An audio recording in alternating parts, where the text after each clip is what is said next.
Сәлем, Имран. Сәлем, Аман.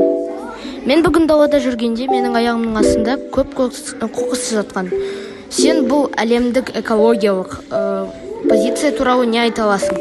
Менің ойымша біз бұл әлемдік позицияны өзгерту керекпіз. Мысалы, біздің мемлекетімізде қоқысты қайта өңдеу нашар дамыған. Сен біздің экология позиция туралы не айта аласың? Дұрыс айтасың, Имран. Біздің мемлекетімізде қоқысты қайта өңдеу нашар дамыған. Бірақ біздің мемлекетіміздің табиғаты өте әдемі.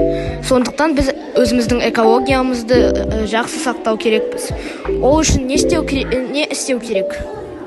Менің ойымша біз өзіміздің экологияны сақтау үшін, мысалға, қоқысты жерге тастамау, қоқыс урнаға салу керекпіз. Және басқа біреу оны жерге тастап жатқанын көрсек, оған қоқыс урнаға салу керектігін айту керекпіз.